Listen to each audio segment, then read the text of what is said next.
Mau dicoba nggak?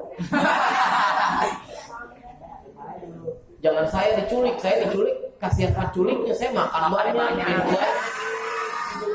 gitu kan, kasihan penculiknya.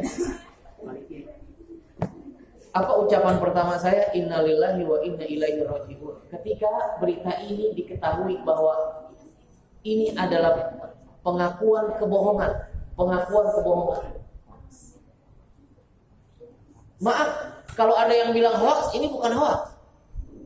Ini beritanya berita nyata. Cuma orang tua, guru, kepala sekolah, wartawan banyak dari media cetak, media elektronik, media online, semuanya dibohongin sama anak kelas 4 SD. Rasain.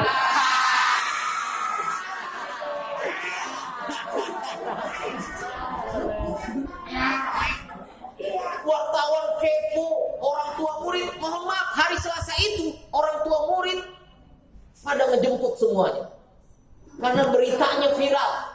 Hari Selasa, ibu-ibu, saya mau masuk ngajar aja, antri luar biasa. Dia mau ngejemput, repotnya minta ampun. Saya ambil. Ini kejadian nyata. Bahkan sampai di salah satu grup WhatsApp yang saya punya teman SMP sampai saat ini masih terhubung dengan WhatsApp. Lalu dia memberitakan, hati-hati dengan berita yang viral tersebut. Terus saya tanya, Bu, itu dapat berita dari mana? Enggak bang, saya cuma menyebarkan aja. Kejadian kan, teman saya yang nggak tahu apa-apa ikut dibohongi juga. Ini namanya kan bohong berjamaah.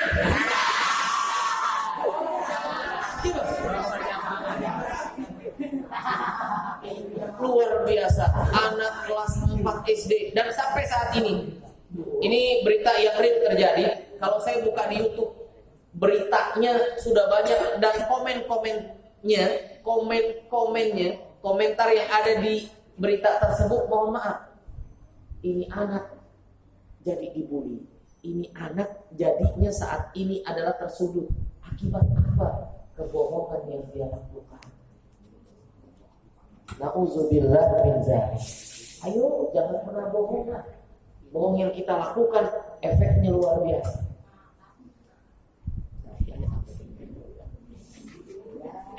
Saya kalau kalian mau buka nanti silahkan. Buka bukan untuk menertawakan, bukan untuk membuli, bukan untuk mencela ataupun menghina, tapi kalian buka untuk mempelajari. Ternyata yang disampaikan oleh baginda Rasulullah sallallahu alaihi wasallam, yang disampaikan oleh Allah melalui Al-Qur'an itu adalah benar. Tadi dengar nggak yang disampaikan guru kita Ustaz Faris? Dengar nggak tadi? Istrinya alhamdulillah atas izin Allah hamil. Lalu apa yang dia lakukan? Mencoba menyuapi istrinya. Saya katakan ini adalah pelajaran buat kita semua. Ini pelajaran yang baik. Seorang suami sayang kepada istrinya. Nanti ketika anaknya lahir, istri pun akan sayang kepada anaknya. Di dalam keluarga diawali dari proses kehamilan, dari proses ternyata setelah ditelusuri ini anak, mohon maaf, dari keluarga broken home. Ini anak, mohon maaf, ibu bapaknya tidak dalam keadaan satu rumah. Lalu apa yang guru kita ajarkan tadi? Ayo kita contoh. Pak, dulu mak saya sama bapak saya waktu bikin saya berantem mulu Pak. Giliran begitu apal banget ya.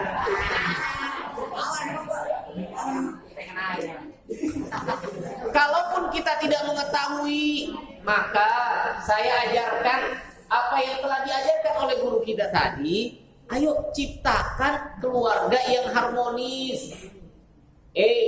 Kalian bisa jadi perantara di antara amarah yang terjadi antara ibu dan bapakmu.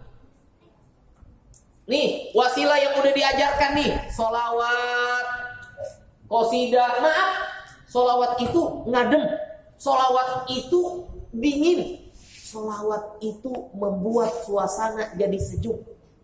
Ada emak bapaknya lagi berantem. Ya Rabbi sholli ala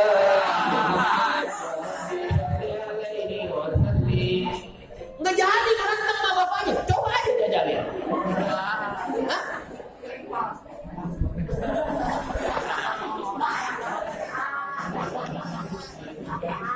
Oh, dia nggak percaya. Sholawat itu mendinginkan, sholawat itu mengademkan, sholawat itu menyejukkan.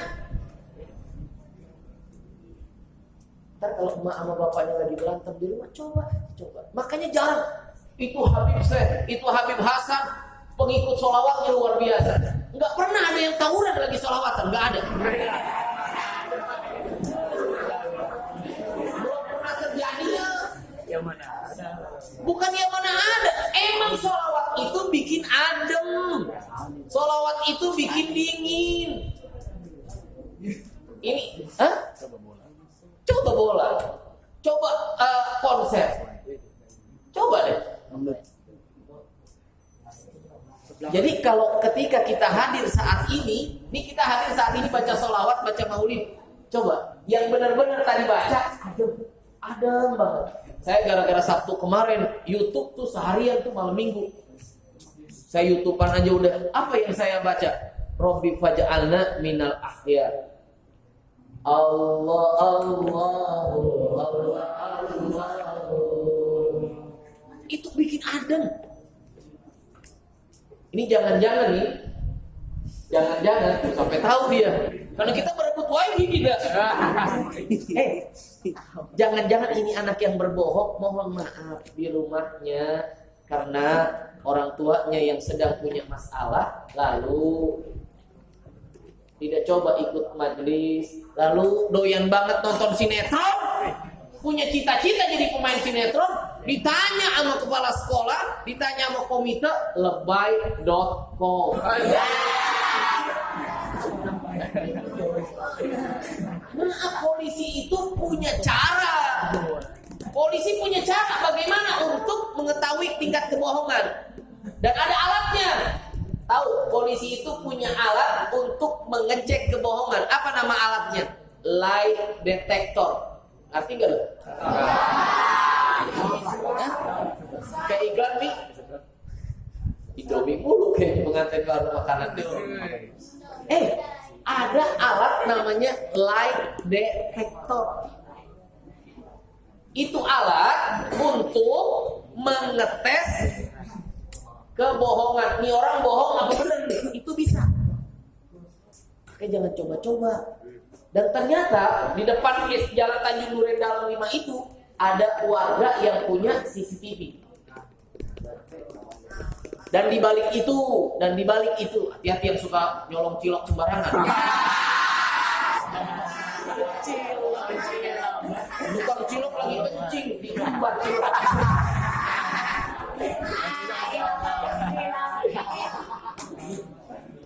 Anak-anakku sekalian yang saya banggakan, saya hanya ingin katakan buat kalian, hindari kebohongan. Hindari kebohongan. Bahkan pelajaran kelas 8 bab 3 mengutamakan kejujuran dan menegakkan keadilan. Ayo, jangan gara-gara hal yang kecil lantas membuat kita menjadi bohong. Pak, lantas gimana Pak? Saya pernah bohong. Ayo, kita mohon ampunan kepada Allah, lupakan segala kebohongan mulai saat ini, lalui hidup kita dengan penuh kejujuran. Dan ingat, CCTV sekarang sudah banyak, tapi yang paling utama daripada CCTV dunia, ingat, kita ini selalu diliput oleh CCTV-nya Allah. Bahkan selalu diiringi oleh malaikat rakib dan malaikat atid yang senantiasa akan menuliskan kebaikan-kebaikan yang kita lakukan dan menuliskan segala keburukan-keburukan yang kita lakukan. Akhirnya temanya adalah Tanjung Duren berbohong. Maaf ya, semua stasiun TV nasional meliput, awal liputannya adalah anak kecil yang berani. Ya, awal liputannya anak kecil yang hebat. Kenapa? Karena berani menggigit penculik. Padahal ternyata itu bukan penculik, itu tukang parkir.